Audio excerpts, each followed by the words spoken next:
So basically you already know the basic chords for acoustic, but you don't know how to play in the other regions of the guitar, right?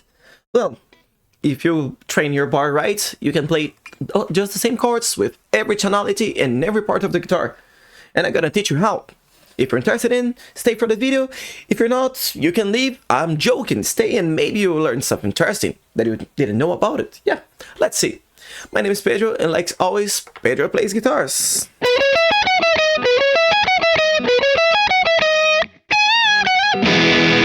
So if you watch my last video, you know what triads are about, or how to apply the 3 notes that form a chord all over the neck of the guitar and everything. Today I'm gonna expand a little bit this idea and talk about the caged system. The caged system is how can I say, some ways to form a chord that are already pre-established, and you can apply all over the neck of the guitar, but not only with the 3 notes, but repeating those 3 notes in different octaves. Hard to understand, right? I'm gonna make it easier for you. Okay? So basically, when we mount a chord, we use the same 3 notes. For example, I'm gonna use this A here. Beautiful. But if you notice, we got here an A, an E, another A C sharp minor, and an E again. If we play here, we're gonna have the same notes. A, E, A, C sharp, E, A again. If we play here, we're gonna have the same notes in different orders. A, C sharp, E, A, C sharp again. But there's something on it. If you know the basic chords on the acoustic that you play something like a... You will notice that all these chords that I made here was using the same shapes of the 3 chords that I played. The A, the E, and the D. For example, here, I play an A, but then I took the E, bring it further, and then I got an A again, just like here. The same with the C. I got the C here, and then I went to go up. And it's an A again.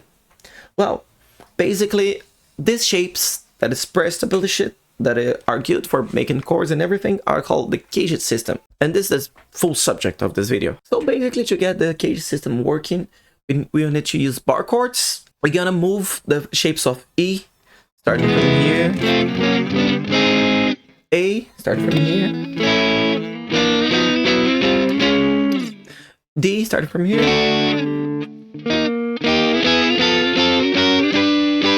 C. And G.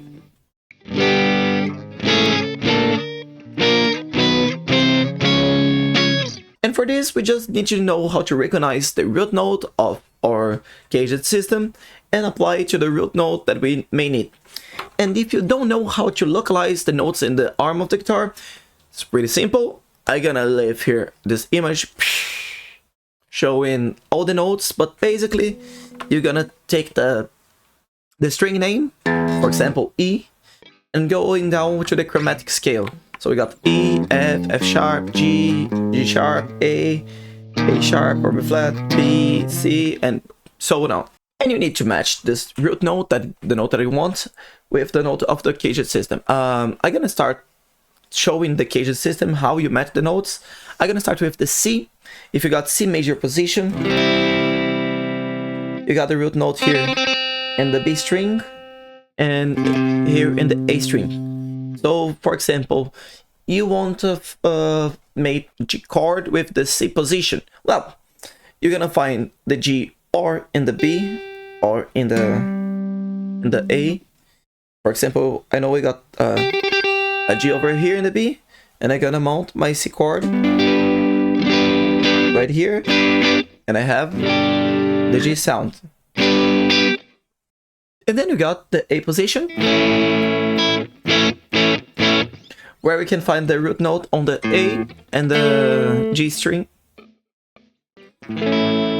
So let's suppose I want to make, I don't know, maybe a D sharp. I gotta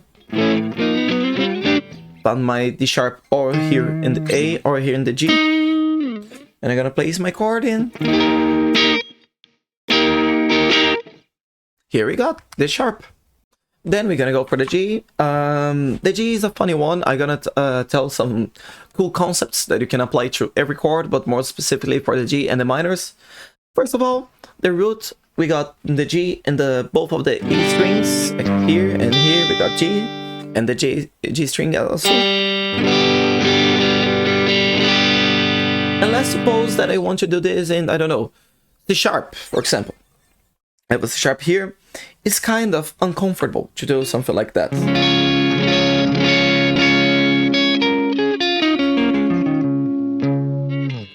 It's kind of uncomfortable to have your pinky right here, or you might need your pinky to do, I don't know, some phrases, some melodic stuff over there.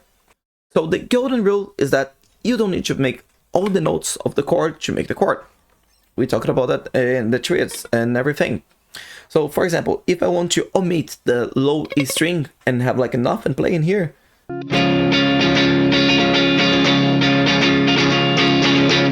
I can have it. Yep. Simple as this. So the G shape is kind of complicated, but there are some minor shapes that is almost impossible to apply every single string over it. So have it in mind while we get going. Okay, so the next shape we're gonna apply is the E shape. Commonly used for the F standard tune. That's the idea. Take the shape, you walk all around with it to make any chord that you may need.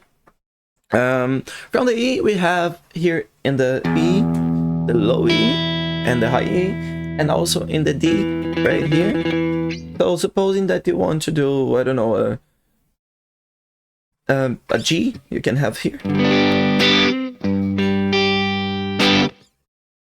No big secrets about that. And last but not least, we got the D chord.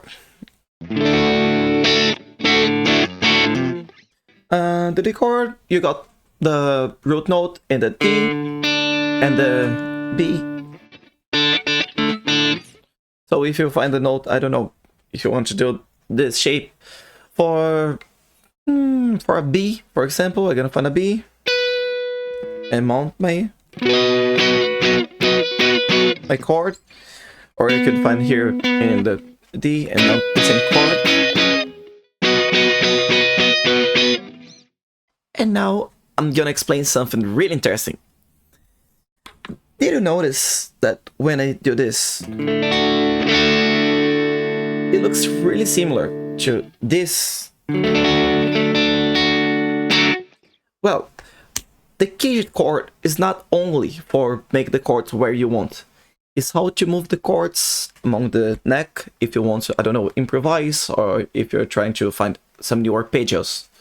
So to exemplify how we can link the caged system together, I'm gonna show you the shapes here and how they use the same notes, the same position of the notes for the different chords shapes. If we got the here, we can use those two notes, E and A, to form the D shape. And with the D shape, we can take this three notes down here to form the C shape. And we can take the same E that we use here to form the A shape. And those three notes here in the A shape, we can form the G shape. And those two E's right here, we can form back the E shape, but now in the 12th. Okay, so now you know all the theory of the caged system and the major, and from the minor we got something interesting, that is the like button. When you press the like button, your guitar abilities go like this high, because you are inside all the content that I'm about to post that are gonna make you a better guitarist. So don't forget to leave the like and comment what you think about these videos and how I can do better, or even if it's all like someone giving classes better, send me the link. I would like to see how other teachers approach the same subjects as me. Something that I think is really interesting. I learn a lot with the other teachers, not only about guitar theory or anything, but about how to pass this the best form possible for you guys. So now that we are ready to go, let's go to the minor cadences system. So basically the minor cadences system is the same thing. If you already understood how it works with the major, that's the same theory. So we're just gonna pass a little quick through the shapes, and I gotta make some notes about the minor in the G and in the C position, because it's not that common you do a C minor right here. You can do like something like that. But if I try to put this further, I don't have fingers enough to make it work. So, well, starting with the C in the cage position, I'm gonna use like a C sharp to show. If I use a C sharp, I could do something like this. It's impractical for other strings, but what can you do is hide the A string and do something like that. For example, an E minor. Or even something like that. So pressing or the E or the A string. The A is pretty simple, it's really common to see. Something like that. Using the same E minor, you can do something like this. The G is another problem point. Some people likes to do like a G7 and do something like this. I personally, to keep the cadences system in my mind, I imagine the G here, I imagine the G minor here, that is really pliable, and it's not impossible to do in other tones. Doing an A minor, you need to do a really little bar with your pinky.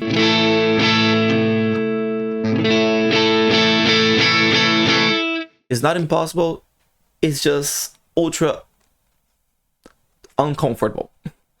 Definitely uncomfortable. So what I like to do is do something like that. Suppressing both of the E strings, doing something. Or I suppress the B and the E string and do something like a... Depending on the context, can sound cool or whatever. Then we're gonna go for for the E shape, E minor, ultra simple. If we're gonna do an A minor like this, any chord that you may want, you can have something like that. And the D, also pretty simple.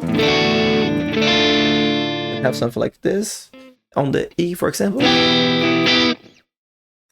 And they are interrogated exactly the same way as we did with the major.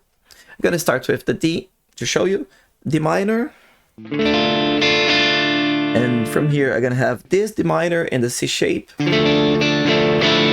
And from here I'm gonna have this D minor in the A shape. And from here I'm gonna have this D minor with the G shape. What gonna leads me to this D minor with the E shape, coming back for my lovely D minor in D minor shape, but now in the 12th. Ooh, got even dark in the process, yeah. But just to summarize it all, today you learn all how to apply the cadences system all over the guitar neck. Minor and major thing, basically the same things, just gonna change the shape.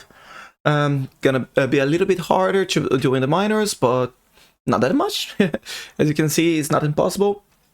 It allows you to play more dynamically according to where you want to play in the guitar neck. We also learn how to transitate between the chords. And a little disclaimer that I want to do for you guys is that these are not the only way to play major and minor chords, but are like 90% of the time you're gonna see the minor and the major just like that. Even for arpeggios or whatever you may need, you're gonna see those shapes related to minor and major chords. I saw once someone doing like majors like this, E minors like that. I can't remember exactly how it was, but well, it's not impossible to find some other ways to do this. Just have in mind that it's the most common. If you like this class, let me know in the comments. Let me know what you like in this class, what can I do better. Yeah, give it a like, comment, subscribe to my channel, stay in tune with my classes, and yeah, that's all. Kisses. Keep playing.